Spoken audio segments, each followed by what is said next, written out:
درخت کی ایک ٹہنی کاٹنے والے شخص کی انتہائی بے دردی سے جان لے لی گئی۔ درخت کی ٹہنی کاٹنے والے کے جسم کے کئی ٹکڑے کلہاڑیاں مار کر دیے گئے۔ انتہائی المناک اور انسانیت سوز واقعہ پیش آیا ہے کوٹلہ کے سرحدی علاقہ گاؤں ڈوگ برسالی میں، جہاں پر ایک پنچایت میں ایک سرے عام کلہاڑیوں کے سریوں کے وار کر کے ایک شخص 3 بچوں کے باپ کو سرے عام موت کے گھاٹ اتار دیا گیا۔ بتایا جاتا ہے کہ جو شوکت اسلم ہے ڈوگ سریالی کا رہائشی، جو کہ بیرون ملک سے پاکستان آیا تھا، وہ وہاں پر اپنی بکری کو چرا رہا تھا کہ وہاں پر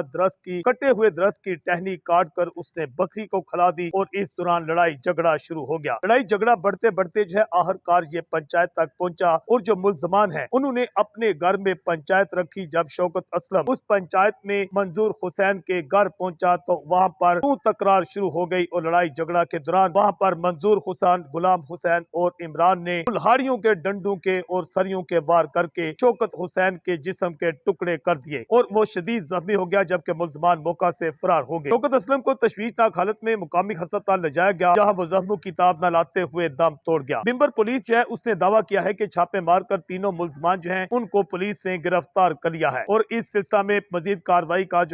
آغاز بھی کر دیا گیا ہے، جبکہ افسوسناک واقعہ کے خلاف اہل علاقہ سراپا احتجاج ہیں اور ان کی جانب سے مطالبہ کیا جا رہا ہے کہ گرفتار ملزمان انہیں کڑی سے کڑی سزا دی جائے، جبکہ معمولی سی بات پر 3 بچے یتیم ہو گئے اور ایک شخص اپنی جان بھی گنوا بیٹھا ہے۔ جذبہ نیوز سے میں ہوں آکاش نیاز۔